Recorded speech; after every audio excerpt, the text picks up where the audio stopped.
السلام علیکم ورحمۃ اللہ وبرکاتہ۔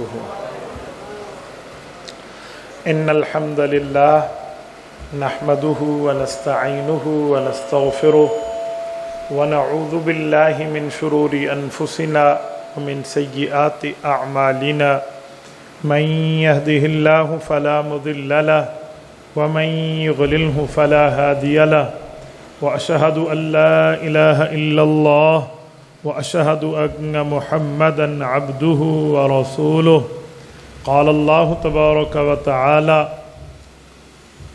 محمد رسول الله والذين معه أشداء على الكفار رحماء بينهم عن أبي سعيد الخدري رضي الله تعالى عنه قال قال رسول الله صلى الله عليه وسلم وفي رواية عن أبي هريرة رضي الله تعالى عنه قال قال رسول الله صلى الله عليه وسلم لا تسبوا أصحابي فإن أحدكم لو أنفق مثل أحد ذهبا ما أدرك مد أحدهم ولا نصيفه رواه الإمام الهمام الطبراني في معجمه صدق اللہ العظیم وبلغنا رسوله النبی الأمی الکریم ونحن على ذلك لمن الشاہدین والشاکرین والحمد للہ رب العالمین۔ یا الہی آج تو صدیق سا ایمان دے، آنکھ دے اور اسوہ فاروق کی پہچان دے، کر مبرہ عیب سے اور عفت عثمان دے، فقر دے کرار کا اور حیدری اوسان دے۔ معزز دوستو، آج 26 ستمبر 2022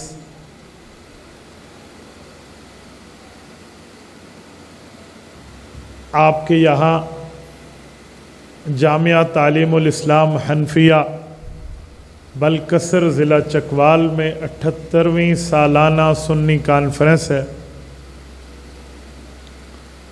حضرت مولانا مخلص عبداللہ دامت برکاتہم کے والد محترم مولانا غلام نبی رحمہ اللہ نے اس کو آج سے 78 سال پہلے شروع کرایا ہے۔ اس وقت ملک پاکستان کی یہ قدیم کانفرنسز میں ایک کانفرنس ہے جس کی عمر اس ملک سے بھی زیادہ ہے۔ ہمارا ملک تو 75 ایئر کا بھی ہوا ہے۔ رب کریم اس کو سلامت رکھے، اللہ پاک اس کی طرف میلی آنکھ اٹھانے والوں کے لیے خود کافی ہو جائے۔ ہماری اس کانفرنس کو تو ماشاءاللہ اس سے بھی 3 سال بڑی عمر ہونے کا شرف حاصل ہے۔ میرے دوستو، میرا عنوان ہے عظمت صحابہ و اہل بیت۔ میں نے اسی عنوان پر آپ کی خدمت میں قرآن کریم سورت نمبر 48 سورۃ الفتح اور اس کی آیت نمبر 49 کا ایک حصہ تلاوت کیا ہے، اور خاتم الانبیاء حضرت محمد مصطفیٰ صلی اللہ علیہ وآلہ وسلم کا ایک فرمان عالی شان پڑھا ہے۔ آپ دعا فرمائیں رب کریم مجھے اس آیت اور اس حدیث پاک کے مطابق گفتگو کرنے کا شرف عطا فرمائے، اور جب حق قبول ہو جائے، پھر حق بیان ہو جائے، پھر اللہ حق قبول کرنے کی توفیق عطا فرمائے۔ میرے دوستو، رسالت مآب علیہ الصلوۃ والسلام جب اس دنیا میں مبعوث ہوتے ہیں، یہ ہوا اس پنکھے کی آتی ہے، اس کو اس طرف کر دیں، دوسری طرف کر دیں، اوپر سے اس کی غراری کو کھینچ لیں۔ نیکی پوری کرو نا بیٹا۔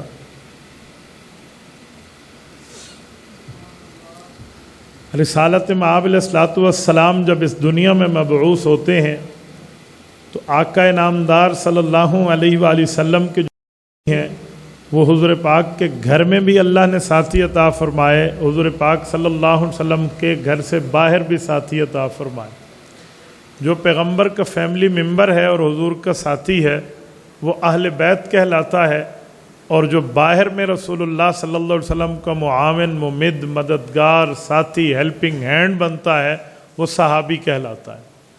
تو رسول اللہ کے صحابہ اور اہل بیت میں رب کریم نے بہت بڑے کرم اور فضل کے مقامات رکھے ہیں، ان کو مجھ جیسا بندہ آپ کی خدمت میں دو چار لمحات میں کیا بات عرض کرے گا، لیکن مسئلہ یہ ہے کہ آج ہم اس بدقسمت دور میں ہیں جہاں پر پیغمبر علیہ الصلوۃ والسلام کے ان قریبی ساتھیوں پر بھی فرد جرم عائد کرنے کی ناکام کوششیں ہوتی ہیں، اور لوگ ان میں نفرتیں، قدورتیں، بغض، ان میں لڑائیوں کی بات بتاتے ہیں، محبت، پیار، تعلق، یہ سب کچھ بھلا دیتے ہیں جو قرآن کریم احادیث نبویہ میں موجود ہے۔ اس سے بڑی بدقسمتی کی اور بات کیا ہوگی کہ ہم یہودیوں کو دیکھتے ہیں، وہ اپنے نبی کی بھی تعریف کرتے ہیں اور اپنے نبی کے ساتھیوں کی بھی تعریف کرتے ہیں۔ میں نے آج تک اس دھرتی پہ کسی یہودی کو نہ پڑھا ہے، نہ دیکھا ہے، نہ سنا ہے کہ جو حضرت موسیٰ علیہ السلام، حضرت ہارون علیہ السلام پر اعتراض کرے یا ان کے ساتھیوں پر اعتراض کرے۔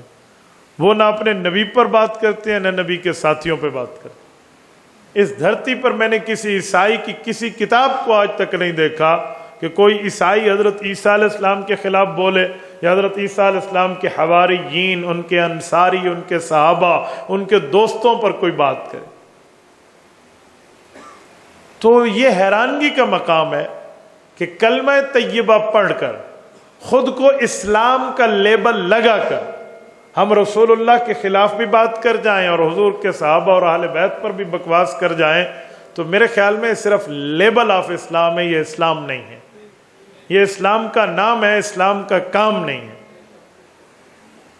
ایک شخص ہے پولس، یہ یہودی مذہب رکھتا تھا، یہ عیسائی بنا، کنورٹ ہوا، جوز سے یہ کرسچینٹی میں آیا، تو اس نے کرسچن بن کے حضرت عیسیٰ علیہ السلام کے لیے اور ان کے قریبی ساتھیوں کے لیے کوئی ایک دو تعلیمات بدلی۔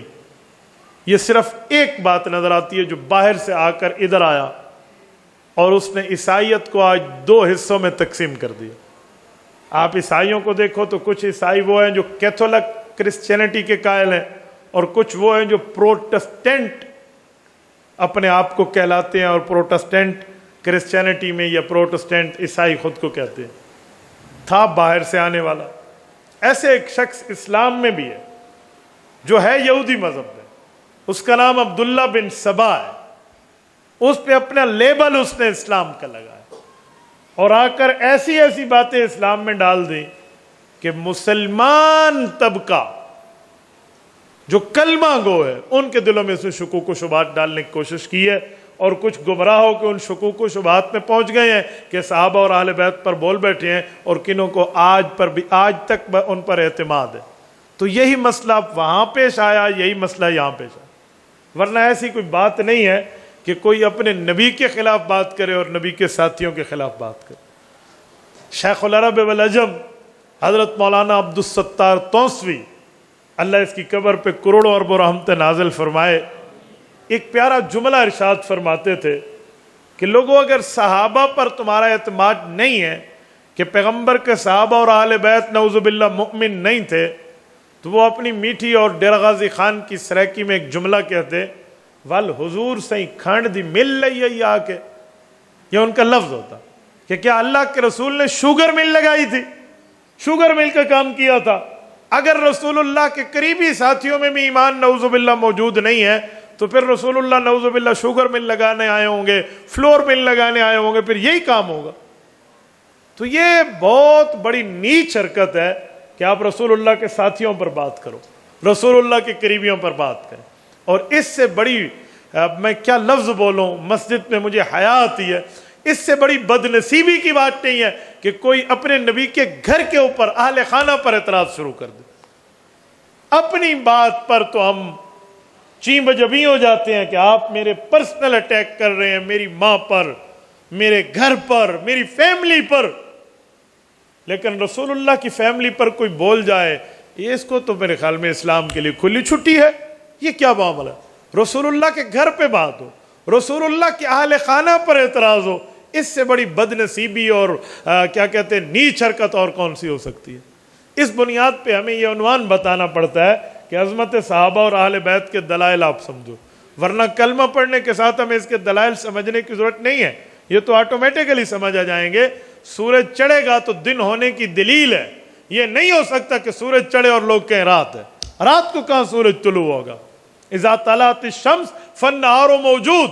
یہ تو اصول اور طے شدہ بات ہے, اس پر کوئی سوال کھڑا نہیں ہو سکتا کہ دن ہے جی, سورج چڑھا ہوا ہے تو دن ہی ہے نا. رسول اللہ صلی اللہ علیہ وسلم آ گئے ہیں تو حضور کے قریبی ساتھی کب منافق ہو سکتے ہیں؟ میرے دوستو اب ذرا توجہ رکھنا. میں نے آپ کے سامنے قرآن کریم سورت نمبر 48 سورت فتح کی آخری آیت, یہ آیت نمبر 59 بنتی ہے, یہ میں نے آپ کی خدمت میں پڑھی, آپ ذرا توجہ رکھنا. ساری آیت نمبر 29. محمد الرسول اللہ, حضور پاک علیہ الصلوۃ والسلام اللہ کے رسول ہیں صلی اللہ علیہ وآلہ وسلم. والذین معہ, جو حضور کے ساتھ ہیں, اشداء علی الکفار رحماء بینہم تراہم رکعا سجدا یبتغون فضلا من اللہ ورضوانا. ان کی 4 اچھائیوں کو قرآن ذکر کر رہا ہے. نمبر 1 فرمایا والذین معہ اشداء علی الکفار, یہ مسلمانوں کے لیے نرم ہے, دشمن خدا کے لیے سخت ہے. یہ قرآن نے فیصلہ کیا. اچھا, رحماء بینہم تراہم رکعا سجدا, آپس میں نرم دل, کافروں پہ سخت. کام کیا ہے؟ آپ ان کو رکوع میں دیکھیں گے, سجدے میں دیکھیں گے, یعنی نمازی ہیں اور دیندار ہیں. یبتغون فضلا من اللہ ورضوانا, دکھلاوے کے لیے نماز پڑھتے ہیں. ہو سکتا تھا کوئی کہہ دیتا, تو رب نے اس سوال کی بھی جڑ کاٹ دی. فرمایا یبتغون فضلا من اللہ ورضوانا, میں اللہ عالم الغیب ہوں, میں کہہ رہا ہوں ان کی یہ عبادت اور نیکیاں اللہ کی رضامندی کے لیے. یہ قرآن کریم کی آیت ہے جس پر آپ کو اور میرا ایمان ہے. اس کی زبر زیر پر کوئی کمی بیشی کی بات نہیں ہو سکتی. مجھے بتائیں, والذین معہ اشداء علی الکفار, جو قرآن بتائے حضور کے ساتھی کافر کے لیے سخت ہیں, رحماء بینہم, آپس میں بھائی بھائی ہیں.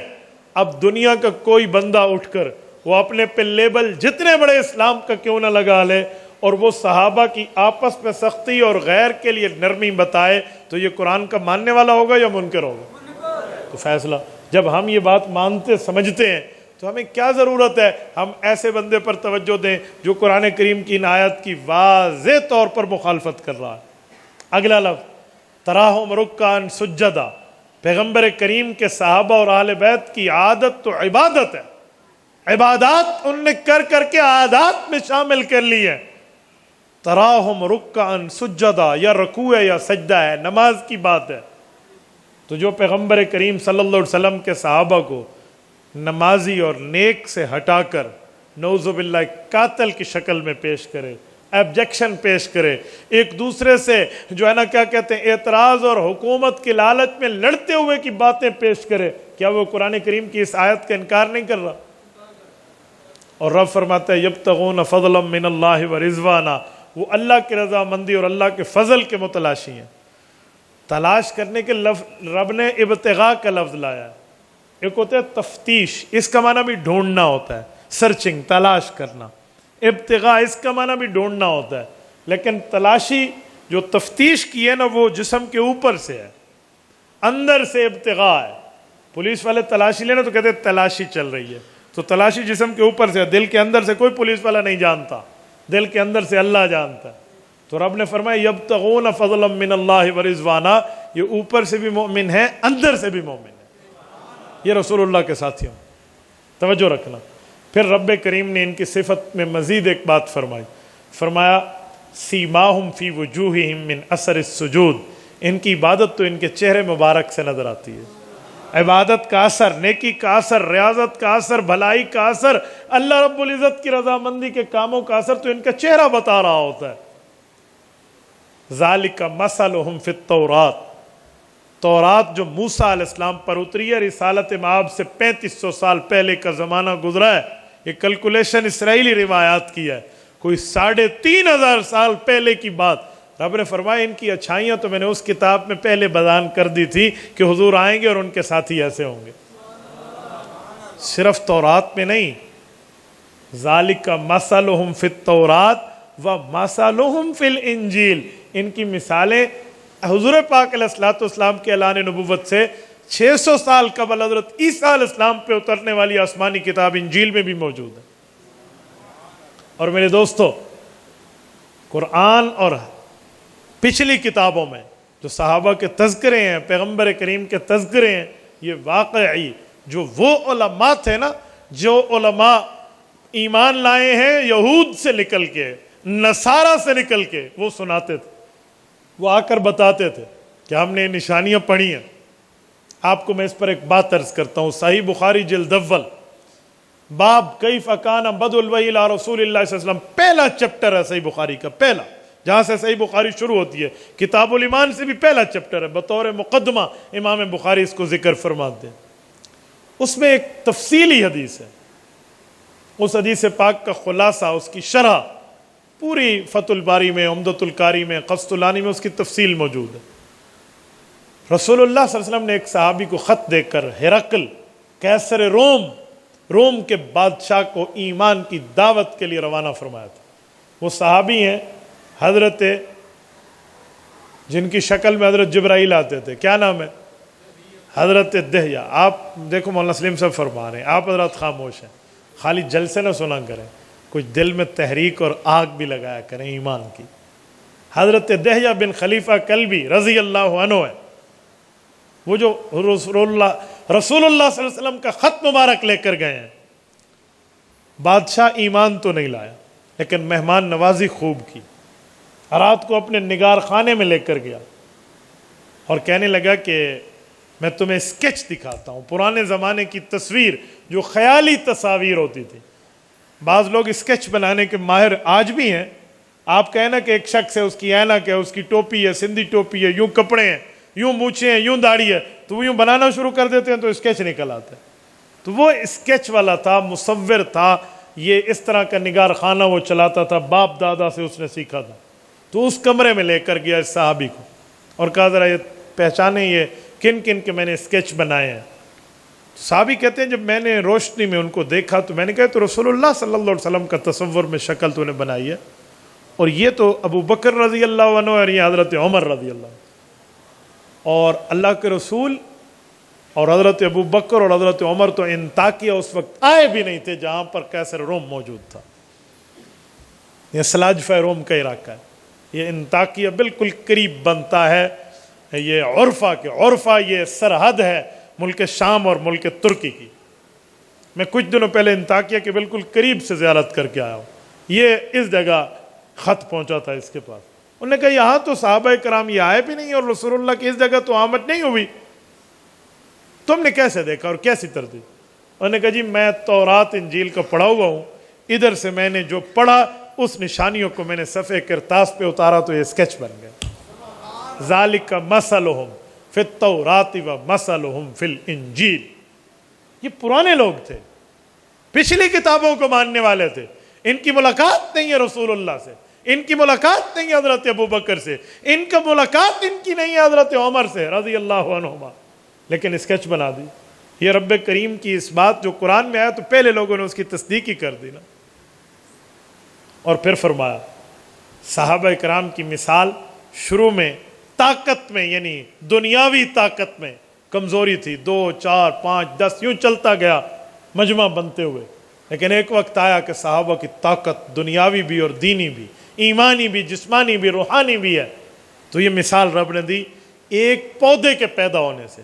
فرمایا جو پودا پیدا ہوتا ہے، کومپل پیدا ہوتی ہے، چھوٹی سی ایک بغیر کسی تنے اور بغیر کسی مضبوطی کے اس کا معاملہ چلتا ہے، تو فرمایا کزرعن، اس کھیتی کی مثال ہے، اخرج شطأہ، جس نے کومپل نکالی ہے، ایسے ہی پیدا ہوئے چھوٹی سی ایک بوٹی، تو یوں اخرج شطأہ فآزرہ، اس کی خدمت کی گئی ہے، فاستغلظ فاستوى علی سوقہ، اس پر محنتیں ہوئی ہیں، آخر وہ مضبوط ہوئی ہے اور اپنے تنے پہ وہ پوری کی پوری جو ایک بوٹی تھی وہ ایک درخت بن کے اپنے تنے پہ کھڑا ہو جاتا ہے۔ فاستوى علی سوقہ، اب کیا ہے کہ آپ دو باتیں ہیں، جس نے محنت کی ہے ایک کام اس کا ہے، اور جو دشمن ہے ایک کام اس کا ہے۔ فرمایا رسول اللہ صلی اللہ علیہ وسلم پہ ایمان لانے والے صحابہ اور اہل بیت شروع میں یوں چلے یوں چلے یوں چلے، جب مضبوطی آئی تو ایک ہے رسول اللہ صلی اللہ علیہ وسلم جنہوں نے ان کی پرورش کی ہے، جنہوں نے ان کو پنپنے دیا ہے، جنہوں نے ان کی تربیت کی ہے، یہ رسول اللہ کے پروردہ ہیں، اور رسالت مآب علیہ الصلوۃ والسلام نے ان پر محنت کی ہے۔ ایک حضور پاک کی فیلنگز ہیں، احساس ہیں کہ یہ جو ہے ان کا کیا میری نظر میں مقام ہے، اور ایک دشمن ہے۔ سنیں میرا جملہ ضائع نہ ہونے دینا۔ فرمایا یعجب الزراء لیغیظ بہم الکفار۔ رسول اللہ صحابہ کی طاقت سے خوش ہوتے ہیں، کافر پریشان ہو جاتا ہے۔ یہ فتویٰ ربانی ہے، یہ کسی مولوی مفتی، کسی پیر فقیر، کسی عالم، کسی فقیہ، کسی مفتی، کسی محدث، یہ اس کی بات بعد میں ہے۔ رسالت مآب علیہ السلام کی خوشی اور دشمن کی بغض کی تصویر اللہ نے حالت کفر سے ذکر فرمائی ہے۔ فرمایا پیغمبر خوش ہوں گے اور کافر ان کو دیکھ کر پریشان ہوں گے۔ یعنی جو رسول اللہ کے صحابہ، رسول اللہ کی اہل بیت کو دیکھ کر خوش ہو، یہ طریقہ نبوی پر ہے۔ جو پریشان اور مبغوض جو ہے نا کیا کہتے ہیں ان کا بغض دل میں رکھے، وہ طریقہ کفار پر۔ تو بندہ اپنے آپ کو فیصلہ کر لے کہ جو میرے سامنے نقشہ کھینچ رہا ہے، اگر یہ رسول اللہ کی جماعت، حضور کے صحابہ اور اہل بیت کی محبت کا نقشہ کھینچ رہا ہے تو یہ رسول اللہ کے طریقے پر ہے، اور اگر نفرتیں مجھے بتا رہا ہے تو لیغیظ بہم الکفار، ان جیسوں کے لیے اللہ نے قرآن میں پہلے اتار دیا ہے۔ اس پر نہ کسی مفتی کے افتاء کی ضرورت ہے، نہ کسی قلم کار کے قلم کی ضرورت ہے، نہ کسی کے لکھنے کی لکھائی کے معاملات اور ان تک گدو کی ضرورتیں ہیں۔ اس پر رب کریم کا فیصلہ ہے کہ محمدی طریقہ صحابہ اہل بیت کو دیکھ کے خوش ہونا ہے، اور طریقہ کفار ان کو دیکھ کر بغض میں آنا ہے۔ اچھا یوں ہوا، رب کریم نے اگلا جملہ فرمایا یہ صحابہ ایسے ہیں، ایسے اچھائی سب کچھ ہے، اب میرا اور ان کا آپس میں کیا ریلیشن شپ، میری اور ان کی آپس میں کیا تعلق کی باتیں، ان سے کیا میں نے طے کیا، ان کو کیا دینا، کیا لینا، کیا معاملہ لیا تو ہے ان سے حضور پاک کی خدمت، اب ان کو دینا کیا ہے، ان کے ساتھ اللہ تعالیٰ کا معاملہ، محبت، پیار، تعلق۔ تو رب کریم نے اگلے لفظ میں فرمایا وعد اللہ الذین آمنوا وعملوا الصالحات، یہ نیک عمل بھی کر رہے ہیں، عمل ان کی سنت کے مطابق ہے، عملوا الصالحات، ایمان والے بھی ہیں، ایمان بھی لا چکے ہیں، منہم، ان سے میرا وعدہ ہے، مغفرتن، اگر کوئی غلطی اور گناہ ہو گئی تو میں معاف کر کے دکھاؤں۔ چلو غلطی تو معاف ہو گئی، اور نیکی، فرمائے ایک نیکی، وَأَجْرًا عَظِيمًا، بہت بڑی نیکیاں ہی انہی کے لیے میں نے رکھی ہیں۔ اس پر لفظ بول کے سورت ختم کر دی۔ کل 29 آیات ہے سورت فتح کی، اور وَأَجْرًا عَظِيمًا پر بات ختم ہو گئی، سورت یہیں تکمیل پذیر ہو رہی ہے، اور یہیں پر یہ سورت ختم ہو رہی ہے۔ یہ رب کریم نے وعدہ کر لیا۔ سنیں، یہ اللہ کا وعدہ ہے، یہ کسی وعدہ توڑنے والے کا نہیں ہے، کسی کذاب، کسی جھوٹے کا وعدہ نہیں ہے جو کہ میرا وعدہ ہے، وہ وعدے کو وعدہ ہی جانے دیں، جی نہیں، یہ وعدہ ہے، یہ موعد اللہ نے لیا ہے، یہ اللہ تعالیٰ نے ان سے بات کی ہے، اور رب سے بڑا سچا آپ کہاں سے لاؤ گے؟ وَلَن تَجِدَ لِسُنَّتِ اللَّهِ تَبْدِيلًا، اللہ کے ہاں تو یہ تبدیلی کی بات ہے ہی نہیں۔ وَلَن تَجِدَ لِسُنَّتِ اللَّهِ تَحْوِيلًا، یہ اس طرح کی بات کو ہٹا کر توڑ موڑ کے پیش کرنا یہ رب کریم کے ہاتھ ہے ہی نہیں۔ اور اللہ کی جو بات ہے، میں کہتا ہوں خدائی آرڈر اور لوہے کا گڑھ، آپ نے اس کو تبدیلی نہیں کر سکنا۔ تو جو بات اس طرح طے ہے تو وعدہ اس اللہ کا۔ وعد اللہ الذین آمنوا، ایمان بھی یہ لائے، ان کے ایمان پر مہر تصدیق ربانی ہے، وعملوا الصالحات، ان کے اعمال بھی سنت کے مطابق، مغفرتم واجرا عظیما۔ مغفرہ معافی کو کہتے ہیں۔ اصل میں اگر آپ دیکھیں نا، جو مجاہد فی سبیل اللہ اپنے سر پر ایک جنگی ٹوپی پہنتے ہیں، فائٹنگ کیپ، اس کو عربی میں خود کہتے ہیں، اس کو فارسی میں خود کہتے ہیں، اور عربی میں مغفر کہتے ہیں۔ کیوں؟ وہ باہر کے تیر سے، نیزے لگنے سے، سامنے والے کے وار سے بچاتی ہے۔ مغفر، باہر کا اثر اس پہ نہیں آئے گا، اندر سر محفوظ رہے گا۔ تو فرمایا مغفرتن، کوئی گناہ کا اثر صحابی کے ایمان پر کچھ نہیں کر سکتا۔ مغفرتن، ان کو مغفرت کی سرٹیفکیٹ ہے۔ آپ کہنے میں تجھے جنت کی ٹکٹ ملی ہے، تو میں کہہ سکتا ہوں رسول اللہ کے صحابہ کو جنت کی ٹکٹ ملی ہے۔ یہ جنت کی ٹکٹ نہیں ہے تو اور کیا ہے؟ وہ اجرن عظیمہ، خالی اجر نہیں ہے، اجرن عظیمہ، بہت بڑا اجر ہے۔ مجھے کہیں ایک بڑا اجر، میں کہوں بڑا اجر ہے یار، ایک کوئی اور کہے بڑا اجر ہے، یا مال کی بات لے لیں، ایک بندہ کہے جی بڑا مال ہے، غریب آدمی ہے وہ کتنا بڑا، لاکھ کو مال کہے گا، ایک امیر ترین برگر فیملی کہے اس تو کئی ارب کو مال کہے گا اور کہے بڑا مال ہے، تو اس لیول پہ جو دنیا کا امیر ترین بندہ ہے وہ جو بڑا مال کہے تو اس کے نزدیک بڑا کتنا ہوگا؟ تو یہ تو رب کریم ہے جو خود اللہ اکبر ہے، وہ صحابہ کے اجر کو اجرن عظیمہ کہہ کر بڑا کہہ رہا ہے، تو بتائیں صحابہ کا اجر کتنا بڑا ہوگا؟ یہ ہے وہ اجرن عظیمہ، اتنا بڑا اجر۔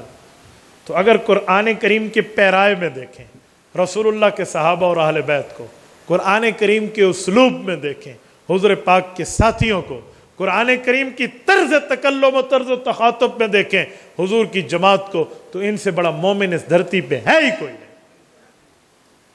اسی لیے امام زابی کہتے ہیں ہیا ملائکۃ اللہ یمشون فی الارض، کہ رب کے کچھ فرشتے آسمان والے ہیں اور کچھ یہ فرشتے ہیں جو حضور پاک کے ساتھی ہیں اور حضور کے ساتھ زمین پہ چلنے والے ہیں، یہ وہ لوگ ہیں۔ اسی لیے اہل السنت والجماعت کا عقیدہ اور نظریہ ہے کہ انبیاء معصوم ہیں، نبی سے رب گناہ ہونے نہیں دیتا، صحابہ محفوظ ہیں، گناہ ہو بھی گیا تو رب نامہ یا مال میں رہنے نہیں دیتا، معافی ہے۔ کسی صحابی پر کوئی عذاب آخرت نہیں ہے، کوئی عذاب قبر نہیں ہے، کوئی عذاب جہنم نہیں ہے۔ میں نے تو آج تک کسی صحیح نہ روایت میں دیکھا ہے نہ کسی مسئلے میں کہ صحابی کو قبر کا عذاب ہو، میں نے نہیں دیکھا، کوئی دکھا دے ہمیں۔ شاید آپ کے دماغ میں ایک سوال اٹھے کہ حضرت سعد بن معاذ رضی اللہ تعالی عنہ، ان کے جنازے میں ان کی قبر میں بھی ایک حدیث آتی ہے، قبر نے جھپیڑا دیا دینے کی بات ہوئی تو حضور پاک نے سبحان اللہ کہا، صحابہ نے کہا، تو وہ تو تھا۔ میں دو باتیں کرتا ہوں۔ نمبر ایک، پہلی بات یہ کہ عذاب نہیں تھا، میں اس کا جواب دیتا ہوں، یہ زغطہ قبر حدیث میں لفظ ہے، زغطہ اور عذاب میں بڑا فرق ہے۔ پہلا جواب تو یہ ہے کہ اگر یہ عذاب ہوتا بھی تو ہوا تو نہیں ہے، وہ زغطہ بھی ختم ہو گیا، ہوا تو نہیں ہے، تو بات پھر بھی ہماری ثابت۔ دوسری بات کہ عذاب نہیں تھا، زغطہ تھا۔ زغطہ کیا ہوتا ہے؟ میں بیٹھا ہوں اور بھائی بیٹھے ہیں، میں ان کو کہتا ہوں تو میرا دوست ہے، تو میرا دوست نہ ہوتا نا، یہ میں نے پچھی میں سانپ رکھا ہوا ہے، پٹاری کے اندر سانپ ہے، یہ تجھے یوں کرتا ہے، یہ ڈر گیا، اسے اپنی دوستی کی قدر دلا رہا ہوں کہ دیکھ اپنی یاری کی قدر کر ورنہ تجھے سانپ ڈسوا دیتا۔ تو یہ ہے زغطہ۔ جب یہ صحابی قبر میں گئے تو قبر نے کہا میں یوں آپ کو بھیج سکتی ہوں، رسول اللہ صلی اللہ علیہ وسلم اوپر ٹھہرے، اللہ کے رسول پہ کھل گیا۔ صحابہ کہتے ہیں سبح رسول اللہ صلی اللہ علیہ وسلم و سبحنا، کبر رسول اللہ صلی اللہ علیہ وسلم و کبرنا، حضور نے سبحان اللہ کہا، ہم نے بھی سبحان اللہ کہہ دیا، حضور نے اللہ اکبر فرمایا، ہم نے بھی اللہ اکبر کہہ دیا، تو وہ زغطہ بھی ختم ہو گیا۔ یعنی اللہ کے رسول کو اتنی بات بھی برداشت نہیں تھی کہ تو یوں کیوں کہہ رہی ہے کہ تو صحابی نہ ہوتا تو تجھے ہم یوں کرتے، صحابی ہونے کی قدر کر، یہ ڈراوا کیوں دیا ہے؟ تبھی تو سبحان اللہ اور الحمدللہ کہتے۔ اس کے علاوہ کوئی روایت تو دکھا دے، لے دے کہ ایک روایت صحیح بخاری سے کچھ لوگ لاتے ہیں، بھی صحیح بخاری جلد اول کتاب التیمم میں موجود ہے، رسول اللہ کی سواری ایک جگہ سے گزری اور آپ علیہ السلام کی سواری اونٹنی بدکنے لگی، اور پوچھا گیا جی وجہ، فرمایا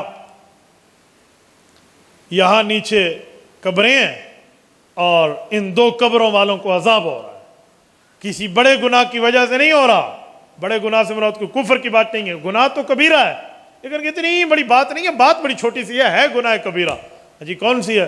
کہ ایک چغل خور تھا، ایک پیشاب کی چینٹوں سے حفاظت نہیں کرتا تھا، یہ حدیث سنا تو دیکھا کافر ہوتے تو کفر کی وجہ سے عذاب ہوتا، پتہ چلا یہ مؤمن ہے اسی وجہ سے ان کو گناہ کا عذاب ہو رہا ہے، تو پیغمبر کے صحابی کو عذاب ہوتا ہے۔ ہم نے کہا چاچے یہ حدیث پاک صحیح بخاری میں موجود ہے، آج تک کسی شراح بخاری میں اہل حق نے اس کو صحابی شمار کیا ہے؟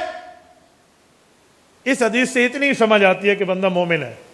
کس امت کا مؤمن ہے یہ تو بتا، یہاں تو یہ بات لکھی ہوئی بھی نہیں ہے، میں کہتا ہوں پچھلی امتوں کے ہیں، آپ اس کو صحابی رسول بتائیں گے، نہ حدیث میں لفظ ہے نہ شرح میں لفظ ہے، صحابی کیسے بنے گا؟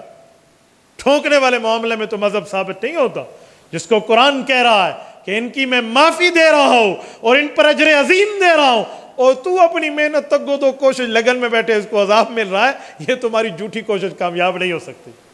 اس لیے صحابہ قبر کے عذاب سے بھی محفوظ ہیں، آخرت کے عذاب سے بھی محفوظ ہیں۔ اس پر کئی احادیث بھی دلیل ہے، لا تمس النار رانی اور من رانی، اس پر دلائل ہے کہ رسالت امام علیہ الصلوۃ نے فیصلہ فرما دیا کہ میرے صحابہ کو آگ نہیں چھوئے گی، تو آگ نہیں چھوئے گی تو اللہ اللہ خیر صلی اللہ۔ ایک ہمارے مولوی صاحب تھے، ان کو اس مسئلے پہ کوئی علمی اشکال ہو، مجھے کہنے لگا لا تمس النار میں انار ہے، یہ جو انار الف لام کا ہے نا، یہ عہد ذہنی کا ہے، یہ آخرت کی آگ مراد ہے۔ میں نے کہا اچھا، النار الف لام عہد ذہنی کا ہے، النار کا الف لام عہد ذہنی کا ہے، تو یہ حضور علیہ السلام نے بتایا؟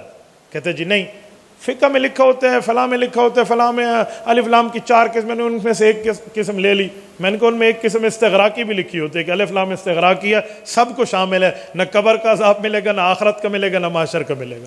ایک مراد تو لے رہا ہے، ایک مراد میں لے رہا ہوں، اب تو بتا پیغمبر کے صحابہ اور اہل بیت کے لیے کون سا لائق ہے ان کی شان کے کہ ان کو قبر کے عذاب والا مراد لیں یا قبر کا بخشا ہوا لیں؟ اور خدا کے بندے، قرآن نے مغفرتاً کہا ہے تو مانا وہ کریں جو قرآن کریم کے مطابق ہو، یہ کون سے معنی لے کے بس امت کو خراب کر رہا؟ تو پیغمبر کے کسی صحابی اور کسی اہل بیت کے ساتھ یہ معاملہ نہیں۔ کچھ دنوں پہلے مجھے ایک ساتھی کہہ رہے تھے کہ حضرت فاطمہ الزہرا کو اللہ کے رسول نے فرمایا تھا فاطمہ قبر میں جائے گی تو نیک اعمال لے کر جا، تو اگر معافی ہے تو نیک اعمال کی بات۔ میں نے کہا خدا تجھے ہدایت دے، کیا سمجھ بیٹھے ہو؟ سیدہ فاطمہ الزہرا رضی اللہ عنہ سیدۃ نساء اہل الجنہ، جنت کی خواتین کی سربراہ اور چیئرمین ہی ہے ان کے پاس، تو حضرت فاطمہ پہ جملہ کیا؟ ہاں والد بھی تو ہے نا حضور حضرت فاطمہ کے، تو بطور والد نصیحت فرما رہے ہیں کہ بیٹی نیک اعمال بھی ہونے چاہیے۔ تو یہ اس سے کیا مطلب کہ نعوذ باللہ قبر کا کوئی عذاب ہے؟ مطلب عقل پیدل ہے یار، اس سے کیا معاملہ بنتا ہے؟ تو اس سے معاملہ یوں نہیں ہے، صحابہ کا معاملہ قبر والا صاف ہے۔ اور میرے دوستو، جب قرآن کریم ان کو ایسا کہہ رہا ہے تو پھر دنیا کی کوئی تاریخی کتاب کا حوالہ کوئی مولوی دے، کوئی ذاکر دے، کوئی انجینئر دے، تو آپ اس کو قرآن کریم کی نظر سے دیکھیں، اگر اس کے مطابق ہو تو ٹھیک ہے، ورنہ منہ پہ داڑھی رکھ کے بھی جھوٹ بول رہا ہے، سر پہ پگڑی رکھ کے بھی جھوٹ بول رہا ہے۔ کیوں؟ عزت ان کی تب ہے جب رسول اللہ کے ساتھیوں کی عزت کریں۔ جس کو حضور کے ساتھی کی عزت نہیں ہے وہ کون سا عزت دار ہے؟ عزت تو تب ہے، کیوں؟ قرآن کہتے ہیں فَلِلَّهِ الْعِزَّةُ وَلِرَسُولِهِ وَلِلْمُؤْمِنِينَ وَلَكِنَّ الْمُنَافِقِينَ لَا يَفْقَهُونَ، سورت نمبر 63، سورت منافقون، پارہ نمبر 28، رکوع نمبر 1 ہے اس سورت کا۔ رب کریم فرماتے ہیں عزت دیکھنی ہے، عزت اللہ کے لیے ہے، رسول اللہ کے لیے ہے، حضور کے صحابہ اہل بیت کے لیے، اس کے علاوہ عزت نہیں ہے۔ تو مجھے آپ کس عزت کرنے کا پابند بنائیں گے جس کو اللہ رسول کے صحابہ کی عزت ہی نہ ہو؟ اور میرے دوستو، لشکر کی اچھائی اور برائی دیکھ کے اس کے امیر کی تربیت کو دیکھا جاتا ہے کہ جو کمانڈر ان چیف ہے یہ اپنی فورس کی تربیت کیسے کر رہا ہے۔ اگر اچھی تو کمانڈر ان چیف کو آپ اچھا تمغہ دیں گے، بری تو اعتراض اس پر آئے گا۔ اللہ کا قرآن پیغمبر علیہ السلام کے صحابہ کو حضور کا نہیں اللہ کا لشکر کہہ رہا ہے۔ حضور کا مقام تو اپنی جگہ، اولئک حزب اللہ الا ان حزب اللہ هم المفلحون، سورت نمبر 58، سورت مجادلہ، اس کی آخری آیت، آیت نمبر 22 اٹھا لیں۔ فیصلہ ہے بھائی، اور یہ سورت مجادلہ قرآن کریم کی وحیدۃ العصر والزمان وہ سورت ہے، اس جیسی سورت پورے قرآن میں نہیں ہے۔ وہ کون سا اس کا شان، مرتبہ و مقام کا معاملہ ہے، کون سی شان کی بات ہے جو اس سورت میں ہے اور باقیوں میں نہیں ہے؟ یہ وہ سورت ہے جس کی ہر آیت میں لفظ اللہ ہے۔ پورے قرآن میں ایک سورت ایسی نہیں ہے جس کی ہر آیت میں لفظ اللہ ہو۔ سورت المجادلہ 28ویں پارے کی پہلی سورت، قد سمع اللہ قول التی تجادلک فی زوجہا وتشتکی الی اللہ واللہ یسمع تحاورکم، یہ جو سورت ہے 22 آیات پر مشتمل، ہر آیت میں لفظ اللہ، ہر آیت میں لفظ اللہ، کسی آیات میں 1 دفعہ، کسی میں 2 دفعہ، کسی میں 4 دفعہ، ایک کم 40 مرتبہ لفظ اللہ آیا ہوا ہے۔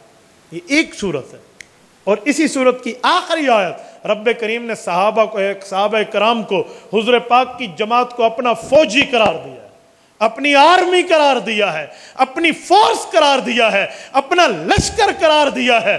تو حضور پاک کی جماعت تو اس حیثیت کے قابل ہے، اس مقام کے قابل ہے کہ رب کریم انہیں یوں کہہ رہا ہے. اب پیغمبر کے صحابہ اور اہل بیت پر اعتراض کریں تو انتخاب خداوندی اور اختیار محمد مصطفیٰ پر اعتراض آئے گا کہ اللہ نے کیسے انتخاب کر لیا اور رسول اللہ کو کیا دے دیا. تو پھر یہ تو معاملہ کہیں کا کہیں اور جا کر ٹھہرے گا. یوں نہیں ہے. اور میرے دوستو، یہ صحابہ کرام اور اہل بیت کو اس مقام میں دیکھیں تو دیکھیں، یہ یوں ہی ملے گا، اس کے علاوہ آپ نہیں دیکھ پائیں گے. اور ایک بات میں مزید عرض کروں، اگر ہم احادیث پاک میں آئیں، احادیث پاک، ابھی حضرت مولانا گفتگو کر رہے تھے اور میں نے تقریباً اس پر کوئی یہاں احادیث پاک کے مجموعہ سے کوئی 25 کے لگ بھگ احادیث سرچ کی ہیں جو صحابہ اور اہل بیت کے لیے ہمیں مقام اور مرتبہ سمجھاتی ہیں. میں شاید ساری تو وقت کے لحاظ سے نہ پڑھ پاؤں، لیکن میں کچھ روایات آپ کی خدمت میں عرض کرتا ہوں، توجہ رکھنا. صحیح مسلم جلد نمبر 2 کتاب الفضائل، باب تحریم سب الصحابۃ رضی اللہ عنہم. امام مسلم رحمہ اللہ حضرت عبد الرحمن بن عوف رضی اللہ تعالیٰ عنہ سے ایک روایت لائے. یہ واسطہ حضرت ابو سعید خدری کا بھی ہے. فرمایا رسول اللہ صلی اللہ علیہ وسلم نے فرمایا لا تسبوا احدا من اصحابی، میرے صحابہ میں کسی ایک کو برا بھلا نہ کہو. جملہ ہوتا ہے لا تسبوا اصحابی، اتنا ہوتا، احدا نہ ہوتا تو ہو سکتا ہے مجموعے کو نہ کہو، کسی ایک کو کوئی کہہ سکے. یہاں لفظ احدا ہے. لا تسبوا احدا من اصحابی، احدا اس پر 2 زبریں ہیں دال پر، اسے کہتے ہیں تنوین تنکیر، نکرہ. ایک ہوتا ہے معرفہ، ایک ہوتا ہے نکرہ. Common noun, proper noun. Common noun میں، نکرے میں، تنکیر میں سب کچھ کا عموم داخل ہوتا ہے، سارے چیزیں اس میں داخل ہیں. تو فرمایا لا تسبوا احدا من اصحابی، میرے صحابہ میں کسی ایک کے لیے نازیبہ جملہ نہ کہنا. اور آگے رسول اللہ صلی اللہ علیہ وسلم نے صحابہ کرام پر نازیبہ جملہ منع کرنے کی وجہ بھی بتا دی. فرمایا اوے اگر تمہیں گھمنڈ ہو کہ اسی بڑے نیک ہیں، ہم بہت نیک بندے، ہم نے بڑی نیکیاں کی ہیں، چلو میں کوئی بات کہہ دوں. فرمایا سنو، تم اپنی نیکیوں کو بھی دیکھو اور اپنی نیکیوں کی بھی سرچنگ کرو. اور پیغمبر کریم کے صحابہ کے لیے رسول اللہ صلی اللہ علیہ وسلم نے فرمایا ان کا مقام بھی دیکھو. فرمایا لوگو فَإِنَّ أَحَدَكُمْ لو انفق مثل احد ذهبا ما ادرک مد احدهم ولا نصیفہ، کہ تم میں کوئی بندہ نیکوکار، تہجد گزار، شب بیدار، بڑا اچھا حبدار و دلدار دین کا بنے اور ٹھیکیدار بن کے کہے میں نے تو اتنے صدقے کیے، تم مال پانی صدقہ کرو، تم پیسے لگاؤ، بابا میں تو سونا لگا رہا ہوں، سونا صدقہ کر رہا ہوں. اور کتنا؟ کوئی ایک پہاڑی جتنا؟ کہ جی نہیں، پورے جبل عہد جتنا سونا، گولڈ کی بات ہے. آج 1.5 لاکھ کے لگ بھگ تو اس کا 1 تولہ ہو رہا ہے. یہاں پہاڑی کی بات کی جا رہی ہے. فرمایا فَإِنَّ أَحَدَكُمْ لَوْ أَنفَقَ مِثْلَ أُحُدٍ ذَهَبًا، احد پہاڑ جتنا سونا بھی کوئی آئے نا امت میں اور کہ میں نے اتنی خرچ کی ہے اسلام میں، اتنی بڑی سخاوت پیش کی ہے، اور اس کے بعد اسے بھی بولنے کا حق رسول اللہ نے صحابہ پر ختم کرتے ہوئے فرمایا ما ادرک مد احدہم ولا نصیفہ، میرے صحابی 1 مد یا آدھا مد، کوئی 2 پاؤ کے لگ بھگ معیار اور اس کی مقدار بنتی ہے، کہا اتنا میرا صحابی جو خرچ کر دے تمہارا احد پہاڑ جتنا سونا اس کا مقابلہ نہیں کر سکتا.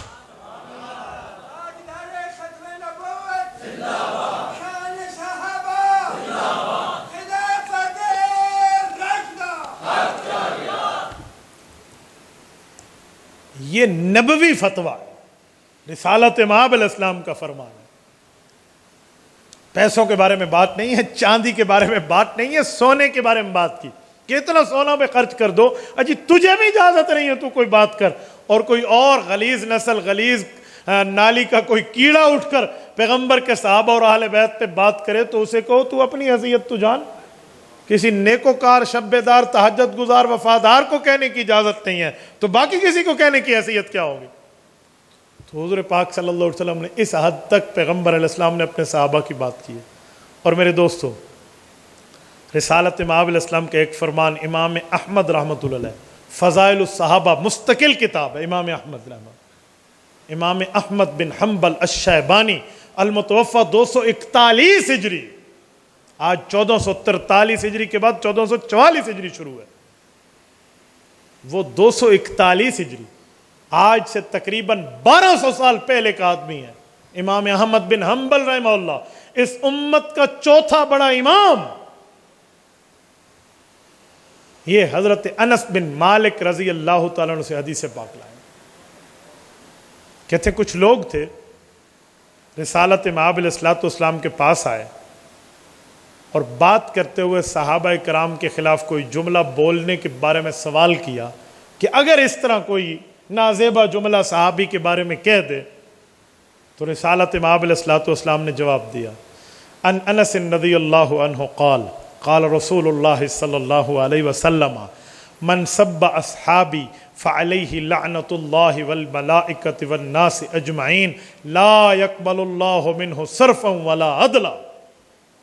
فضائل الصحابہ امام احمد بن حنبل نے مرفوع روایت، متصل صحیح روایت ذکر کی ہے، حضور پاک نے فرمایا جو کوئی میرے صحابہ میں اہل بیت کا مفہوم داخل ہے، میری اس جماعت صحابہ اہل بیت کے بارے میں کوئی جملہ کہے برا بھلا تو فرمایا اس پر اللہ لعنت فرماتے ہیں، رب کریم کی لعنت کو دیکھ کر اللہ کے تمام فرشتے اس پہ لعنت کرتے ہیں، اور اس دھرتی کے تمام انسانوں کی بقدر اس پہ لعنت ہوتی ہے۔ اگر یہ آدمی فرض پڑے گا اللہ فرض رد کر دے گا، نفل پڑے گا اللہ نفل کو رد کر دے گا، لا يقبل اللہ منہ عدلا ولا صرفا، نہ نفل قبول ہے نہ فرض قبول ہے، اس نفل میں تمام یہ سنن بھی داخل ہو جائیں گی۔ تو آپ اندازہ لگائیں کیا حشر ہے اس آدمی کا جو پیغمبر کی جماعت پر بولے۔ اچھا میں ایک روایت مزید آپ کی خدمت میں لا رہا ہوں، توجہ رکھنا، یہ پیغمبر کے صحابہ کا لفظ، اسی طرح اہل بیت کے لیے بھی جملہ فرمایا۔ یہ روایت ہے حضرت ابو ہریرہ رضی اللہ عنہ سے، رسالت مآب علیہ السلام نے اپنی اہل بیت کی تعریف میں اور اپنے اہل بیت کی مخالفت کرنے والوں کے بارے میں بھی ایک بات فرمائی۔ اس کو امام طبرانی رحمہ اللہ المعجم الکبیر میں لائے ہیں، امام حاکم رحمہ اللہ مستدرک میں لائے ہیں، امام آجوری رحمہ اللہ الشریعہ میں لائے ہیں۔ فرمایا حضرت ابو ہریرہ نے نظر النبی صلی اللہ علیہ وسلم الی علی والحسن والحسین وفاطمہ رضی اللہ عنہ، رسالت مآب علیہ السلام نے حضرت علی، حضرت حسن، حسین اور حضرت فاطمہ اس وقت جب ان پر اہل بیت کی چادر کو پھیلایا تھا فرما رہے تھے، ان فرمانے میں ایک فرمان یہ بھی تھا، انا حرب لمن حاربکم وسلم لمن سالمکم۔ لوگو ایک بات سن لو، جو ان سے لڑے گا وہ مجھ سے لڑے گا، اور جو ان کے لیے سلامتی کا پیغام ہے میں ان کے لیے سلامتی کا پیغام۔ رسالت مآب علیہ السلام نے امت کو صحابہ پر چوکیداری اور پہراداری بھی سکھائی ہے، اہل بیت پر بھی پہراداری سکھائی ہے۔ یہ مقام اور مرتبہ رسول اللہ صلی اللہ علیہ وسلم نے اپنے ساتھیوں کے لیے آپ کو اور مجھے ایک جملہ فرما کر سمجھا دیا ہے کہ لوگوں آپ اس حد تک ان میرے لوگوں کا خیال کرنا۔ اور میرے دوستو، رسالت مآب علیہ السلام کی اس جماعت سے کوئی منہ پھیرے، صحابہ اور اہل بیت کے اتفاقی فیصلے سے، جس کو ہم اجماع کا جملہ بھی کہتے ہیں، تو اس کا حشر کیا ہے؟ میں قرآن کریم سے اور احادیث نبویہ سے بھی آپ کی خدمت میں رکھتا ہوں۔ سورۃ نساء آیت نمبر 115، رب کریم فرماتے ہیں وَمَن يُشَاقِقِ الرَّسُولَ مِن بَعْدِ مَا تَبَيَّنَ لَهُ الْهُدَى وَيَتَّبِعْ غَيْرَ سَبِيلِ الْمُؤْمِنِينَ کا ہدایت واضح ہو جانے کے بعد رسالت کی مخالفت کرنا اور مؤمنین کے راستے کو چھوڑ کر کوئی اور راستہ اختیار کرنا۔ چکوال کے غیوروں مجھے ایک سوال کا جواب دینا، جب یہ آیت اتر رہی ہے کہ مؤمن کے راستوں کو، مؤمنین کے راستے کو چھوڑ کر کوئی اور راستہ اختیار کرنا، تو جب یہ مؤمنین کا جملہ اتر رہا تھا تو اس کے پہلے مخاطب حضور کے صحابہ اہل بیت نہیں ہے؟ بولیے۔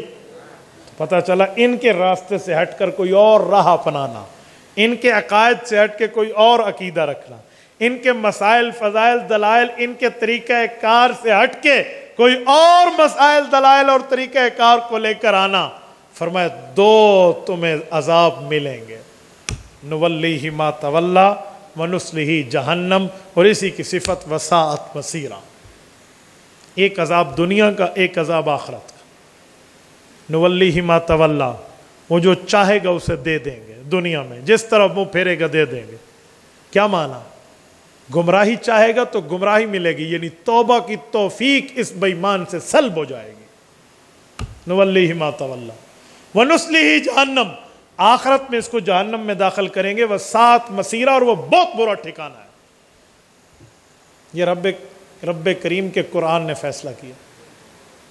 اور میرے دوستو، کل قیامت میں جب بدعمالیوں کا اندھیرا بن کر سامنا ہوگا، جو بدعمالیاں ہوں گی، عقائد کی بد عقیدتیں ہوں گی، جو بندہ غلطی اور گمراہی میں مبتلا ہو کر قیامت میں اٹھے گا، اس کے سامنے اندھیرا ہوگا، الظلم ظلمات یوم القیامہ، لیکن روشنی کس کے سامنے ہوگی؟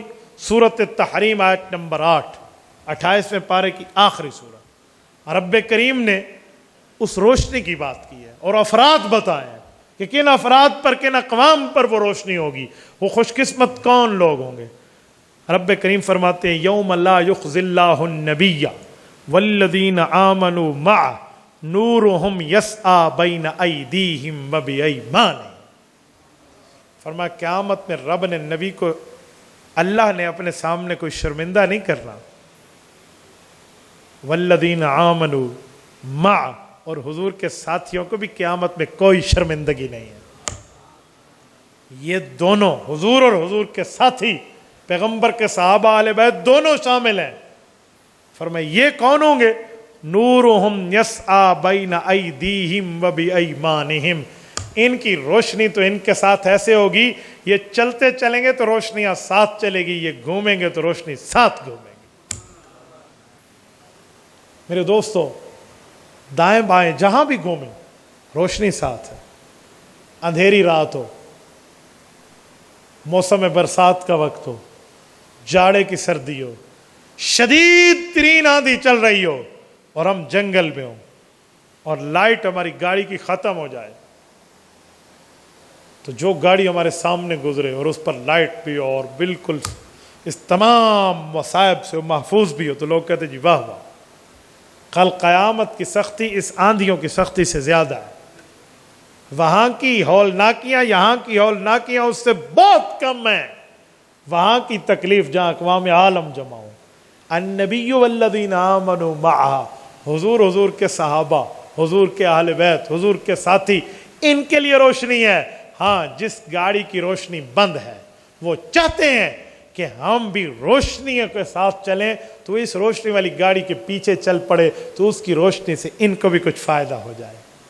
تو تبھی میں کہتا ہوں لوگو، یہ راستہ جنت جاتا ہے جو چاہے ان کے ساتھ چلے۔ اس راستے کو بندہ اپنائے جو ان کے ساتھ محبت، مودت، تعلق، عقیدت، یگانگت، اتباع، یہ معاملات رکھے گا، رب کریم نے اسے دنیا میں بھی اجر دینا ہے، آخرت میں بھی اجر دینا ہے۔ اور میرے دوستو، جامع ترمذی میں روایت موجود ہے، رسالت مآب علیہ الصلوۃ والسلام کے صحابی ہیں حضرت عبداللہ بن مغفل رضی اللہ عنہ، رسول اللہ کی جماعت کے بارے میں جملہ فرماتے ہیں کہ اللہ کے رسول نے ہمیں ایک حدیث پاک سنائی۔ یہ وہ حدیث ہے جو جمعہ کے خطبے میں ہم پڑھتے ہیں۔ عام طور پہ خطیب اس کا ایک ٹکڑا پڑھتا ہے، میں مکمل روایت آپ کی خدمت میں رکھتا ہوں۔ حضور علیہ السلام نے فرمایا اللہ اللہ فی اصحابی لا تتخذوهم غرضا من بعدی فمن احبهم فبحبی احبهم ومن ابغضهم فببغضی ابغضهم ومن اذاهم فقد اذانی ومن اذانی فقد اذلا ومن اذلا فیوشک ان یأخذہ۔ یہ عبداللہ بن مغفر رضی اللہ مکمل حدیث رسالت مآب علیہ السلام کی امام ترمذی جامع ترمذی میں لائے ہیں۔ فرمائے لوگو، اللہ سے ڈر تمہیں نہیں ہے؟ یہ اللہ اللہ فی اصحابی، اسے عرب میں نحو کی زبان کے اندر کہتے ہیں تحذیر۔ تحذیر کیا ہے؟ ڈرانا۔ ڈرانا کس موقع پہ؟ سنیں، میرے ساتھ بھائی بیٹھے ہیں، مولانا بیٹھے ہیں، حضرت یہاں اللہ نہ کرے کوئی سانپ آ جائے، کوئی بچھو آ جائے، تو میرے بتانے کا طریقہ ہوگا حضرت حضرت فوراً، یہ نہیں ہم بڑے آرام سے کہوں حضرت صاحب آپ جس کرسی پر تشریف فرما ہے آپ کے پیچھے ایک عدد سانپ آیا ہوا ہے، وہ آپ کو ڈس لے گا، اتنے میں اس نے ڈس لینا. ترتیب یہ نہیں ہوگی، ترتیب فوراً حضرت ایک فوراً. اسے تحذیر کہتے ہیں. وہاں الفاظ کی کثرت نہیں ہوتی، الفاظ کو گرا کر ایک جملہ بولا جاتا ہے. ایسے ہی شیر آ جائے نا تو یہ نہیں کہتے یا ایھا الرجل انظر من خلفک ھذا اسد موجود، دیکھ لے میرے بندے تیرے پیچھے شیر بیٹھا ہے، کہیں حملہ لگا، وہاں کہیں گے شیر شیر، دوسرا جملہ نہیں کہیں گے. عرب میں کہتے ہیں الاسد الاسد، وہاں یہ نہیں کہتے اتقی یا رجل من الاسد، اتنا بڑا جملہ بھی نہیں کہیں گے، فوراً لفظ کہیں گے، اس تحذیر کہتے ہیں الاسد الاسد. تو یہاں بھی جملہ تھا اتقوا اللہ اتقوا اللہ، اللہ سے ڈرو اللہ سے ڈرو. رسالت میں آپ نے تحذیر کے اصول کو سامنے رکھتے ہوئے اتقو اتقو کا لفظ 2 دفعہ ختم کر کے ایمرجنسی سچویشن کریٹ کرتے ہوئے فرمایا اللہ اللہ فی اصحابی، لوگو اللہ سے ڈرو اللہ سے ڈرو. ڈرو والا لفظ چھوڑ دیا، اللہ اللہ میرے صحابہ کے بارے میں تم یوں کہو گے، یہ ہے تحذیر، یوں سمجھایا جا رہا ہے. اتنی بڑی جملے میں لفظ نہیں ہے، ایک چھوٹے سے شارٹ ہینڈ میں بات سمجھا کے رکھ دی. فرمایا اللہ اللہ فی اصحابی، یہ کوئی منت ترلا نہیں ہے کہ اللہ کا واسطہ دیتا جا رہا ہے، پیچھے فعل بفاعل معذوف ہے. تو فرمایا اللہ سے ڈرو لوگو، اللہ سے ڈرو. کس معاملے میں؟ فی اصحابی، میرے ساتھیوں میرے صحابہ کے معاملے میں، میری جماعت کے معاملے میں. یا رسول اللہ اس ڈرنے کے انداز کیا ہونا چاہیے جو آپ منع فرمانا چاہ رہے ہیں؟ فرمایا لا تتخذوہم غرضا من بعدی. یہ من بعدی کیا سمجھا رہا ہے؟ سنیں، کہا میرے بعد صحابہ کو تنقید کا نشانہ نہ بنانا. من بعدی، میرے بعد کیا مانا؟ آج میری موجودگی کے جو تم حیا کر رہے ہو نا کہ تمہارا نبی ان کے ساتھ موجود ہے، تو تمہارا حیا کامل تب ہے جب میرے جانے کے بعد بھی ان کا حیا کرنا. لا تتخذوہم من بعدی لا تتخذوہم غرضا من بعدی، ان کو تنقید کا نشانہ نہ بنانا. مجھے بتائیں جو قلم اٹھا کر پیغمبر کے صحابہ پر تنقید کرے، جس کی زبان پیغمبر کے صحابہ اور اہل بیت کی تنقید کے نشتر چلائے، یہ رسول اللہ کی زبان اقدس سے اللہ اللہ فی صحابی میں اس کو ڈر جب آخرت کا نہیں ہے تو پیغمبر کی جماعت کا ڈر کیسے ہوگا؟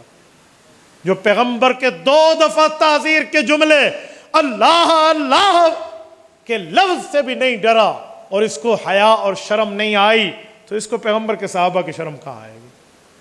میں نے انجینئر علی مرزا سے اس طرح کی امید نہیں رکھی تھی.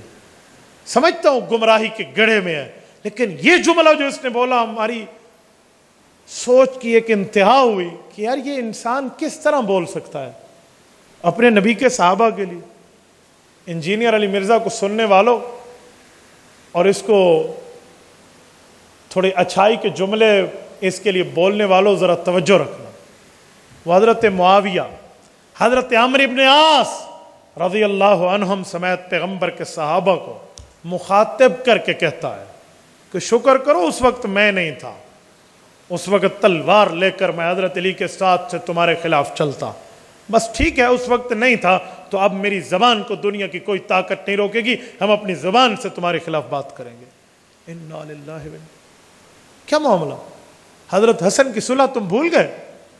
جس حضرت معاویہ رضی اللہ عنہ پر بکواس کے نشتر تو چلا رہا ہے، اسی کے ہاتھ میں ہاتھ دے کر امام حسن نے صلح کی ہے، اسی کے ہاتھ میں ہاتھ دے کر امام حسین نے بیعت کی ہے. تو حضرت حسن حسین سے زیادہ حضرت علی المرتضیٰ کا رشتہ دار آ گیا ہے، تیرا زیادہ واسطہ ہے ان سے. سلام ہے اٹک کے علماء کو جنہوں نے اس پر ایف آئی آر دی ہے، 295/1 کی ایف آئی آر دی ہے کہ گستاخ صحابہ اور گستاخ اہل بیت ہے. یار عجیب بات ہے اس طرح کا جملہ بولے اور لوگ کیا کہتے حق تو کہہ رہے، یہ حق ہے تو اس جیسا کائنات میں باطل کوئی نہیں ہے. یہ کوئی بات ہے؟ پیغمبر علیہ الصلوۃ والسلام کے صحابہ میں ایک بات ہوئی، پھر صلح بھی ہو گئی. اس بے ایمان نے صلح کو کرٹیسائز کر کے آگے آ کر بات کرے گا تو میں دنیا میں فسادی کہتا ہی اسی کو ہوں جو بندہ راضی نامے کے بعد جنگ کی بات کرے، صلح کے بعد لڑائی کی بات کرے، فسادی ہوتا ہی وہی ہے۔ تو میں سائبر کرائم کو کئی مرتبہ کہہ چکا ہوں، آج بھی لائیو پروگرام میں ایک جملہ کہتا ہوں، ہمارے سائبر کرائم ایکٹ جو ہے، جو سوشل میڈیا پر اس چیز کو جو کسی جو ہے نا غلط معاملے میں آگے چلے اس کے خلاف ایف آئی آر ہے، اس کے خلاف کارروائی ہے، اس کے خلاف قانون حرکت میں آتا ہے۔ یہاں قانون سو گیا، یہ پیغمبر کے صحابہ کو نام لے کر بکواس کے نشتر چلائے۔ میں سمجھتا ہوں یہ اندر سے چھپا ہوا بغض صحابہ کا ایک جو ہے نا کیا کہتے ہیں ایک جھلکی کا معاملہ سامنے آیا، اور کچھ بھی نہیں ہے۔ یہ اسلام کا لبادہ اوڑھ کے کفر کی تعلیم سامنے آ رہی ہے۔ اس سے پہلے تو امام شافعی حضرت امام اعظم ابو حنیفہ کے جملے کو دیکھ لیتا رحمہم اللہ۔ ان سے پوچھا گیا نا ان کے صحابہ کے آپس کے معاملات میں، تو وہ کہنے لگے کہ تلک دماء قد طہر اللہ ایدینا فلنطہر السنتنا، کہ صحابہ کے آپس میں جو اختلاف ہوا تو اللہ نے اس وقت ہمارے ہاتھوں کو محفوظ رکھا، ہمیں وہاں نہیں بھیجا تاکہ ہم اپنے ہاتھوں سے ان کے خلاف کوئی حرکت کر سکتے، تو اللہ نے ہمارے ہاتھوں کو پاک رکھا ہے، ہمیں چاہیے ہم اپنی زبانوں کو پاک رکھیں۔ جملہ تو یہ ہونا چاہیے تھا، نہیں آج کہہ رہے میں یوں کر دیتا۔ حضرت موسیٰ علیہ السلام اور حضرت ہارون علیہ السلام دونوں بھائی ہیں، دونوں نبی ہیں، قرآن کہتا ہے اختلاف ان میں بھی ہوا، اور اختلاف ہاتھا پائی کے معاملات تک یوں پہنچا کہ حضرت موسیٰ علیہ السلام نے حضرت ہارون کے سر کو پکڑا، بالوں کو، اور داڑھی مبارک تک ہاتھ لے کر پکڑ کے کوئی بات کرنے لگے غصے میں، تو حضرت ہارون علیہ السلام نے حضرت موسیٰ کو ایک بات فرمائی کہ یبن امہ لا تأخذ بلحیتی ولا برأسی، قرآن کریم، اے موسیٰ علیہ السلام ہم ایک ہی ماں سے پیدا ہوئے ہیں، میری ماں جائے بھائی میرے سر کے بال اور میری داڑھی کو نہ پکڑ، میری بات تو سن۔ بات سنی، معاملہ صاف ہو گیا۔ تجھ جیسا خناس اس مسئلے پر کیا کہے گا کہ اس وقت شکر کرو نعوذ باللہ حضرت ہارون علیہ السلام میں ساتھ نہیں تھا موسیٰ علیہ السلام کے، کیا ہم یہی توقع کریں؟ تو کہے گا نہیں وہاں مسئلہ حل ہو گیا تھا، تو یہاں امام حسن کی صلح نے بھی مسئلہ حل کر دیا تھا۔ کہنا تو یوں چاہیے کہ حضرت حسن تیرے چہرے پہ نوری جمال ہے، تو نے کی ہے حضرت معاویہ سے صلح، یہ تیری کمال ہے۔ ہم اہل سنت والجماعت کرتے ہیں تیری تائید، تو نبی کا نواسہ علی کا لال ہے، جس دن سے تو نے صلح کی پھر جنگ نہیں ہوئی، تیری صلح بحال ہے، حسن تو علی کا لال ہے۔ تو یوں جملہ کہنا چاہیے تھا، یوں سلامی عقیدت پیش کرنا چاہیے تھا، نہیں اندر کا بغض پنپ رہا ہے، اندر کی جو شیطنت باہر زبان کے الفاظ پہ نکل رہی ہے۔ یوں نہیں ہوگا بھائی، چوری چوری ہے، وہ پہلے بھی پکڑی گئی تھی، اب بھی پکڑی جائے۔ بعض اوقات محبت کے الفاظ میں اس طرح کا بغض سامنے آتا ہے، تو اسی بات کو منع کرتے ہوئے رسالت باب نے فرمایا اللہ اللہ فی اصحابی، میرے صحابہ کے معاملے میں لوگوں اللہ سے ڈرو، اللہ سے ڈرو، لا تتخذوہم غرضا من بعدی، میرے بعد انہیں تنقید کا نشانہ نہ بنانا، فمن احبہم فبحبی احبہم ومن ابغضہم فببغضی ابغضہم، خدا کی قسم سونے کا پانی بھی کم ہے، یہ رسالت مآب اس کے الفاظ اس سے ہیوی ہے۔ ایسا جملہ دیا ہے، وہ اصول بنا کے دیا ہے جو رہتی دنیا تک آب زر سے لکھنے کے قابل۔ فرمایا فمن احبہم فبحبی احبہم، میرے امتیو، مجھ محمد کریم پہ کلمہ پڑھنے والو، آؤ میرا فتویٰ بھی سن لو۔ تم دیکھو کسی شخص کو جس کو میری جماعت صحابہ اہل بیت سے محبت ہے، اسے حضور کے صحابہ سے بات میں ہے، تمہارے نبی محمد کریم علیہ التحیۃ والتسلیم سے محبت پہلے ہے۔ فمن احبہم فبحبی احبہم، میری محبت سے تو ان کی محبت ہے۔ اور اگلا جملہ، بغض صحابہ سے لبریز سینوں، میرا جملہ سننا، رب کریم کے نبی کریم صلی اللہ علیہ وسلم فرماتے ہیں ومن ابغضہم فببغضی ابغضہم، جو ان سے نفرت، بغض، تعصب، کینہ، اناد، تنقید رکھے، اس کو صحابہ اہل بیت سے تنقید، بغض، اناد، کینہ بعد میں ہوگا، آپ علیہ السلام نے فرمایا مجھ سے پہلے ہوگا۔ تو میں اس حدیث کی بنیاد پہ کہہ سکتا ہوں انتظار کرو اس وقت کا جب ان جیسی غلیظ زبانوں سے جو پیغمبر کے صحابہ اور آل بیت پہ بک بک کرتے نہیں تھکتی، ان کی منہ سے کل نبی پاک علیہ الصلوۃ والسلام کے لیے کیا الفاظ نکلتے ہیں؟ یہ کوئی بات ہے؟ جس کو احترام پیغمبر ہوگا وہ احترام صحابہ کرے گا، جس کو پیغمبر علیہ السلام کا حیا ہے اس کی نظر میں پیغمبر کے صحابہ آل بیت کا حیا ہے، جسے حیا رسول نہیں ہے اسے جماعت رسول کا حیا بھی نہیں ہے۔ میں نے اس بنیاد پہ کہا اس مسئلے پر تم سے یہودی اچھے، نہ وہ اپنے نبی کو غلط کہتے ہیں، نہ اپنے نبی موسیٰ علیہ السلام کے صحابہ کو غلط کہتے ہیں، اس مسئلے پر تم سے عیسائی اچھے جو اپنے نبی حضرت عیسیٰ کو غلط نہیں کہتے، اپنے نبی حضرت عیسیٰ کی آل بیت اور صحابہ کو غلط نہیں کہتے، اس مسئلے پہ تم سے صابی اچھے جو اپنے نبی حضرت داؤد علیہ السلام کو صاحب زبور کو غلط نہیں کہتے اور ان کے صحابہ آل بیت کو غلط نہیں کہتے۔ یہ اسلام کے نام پہ بات، ایمان کے نام پہ بات، اسلامک ریسرچ اور اسلامک چینل کے نام پہ یہ معاملات۔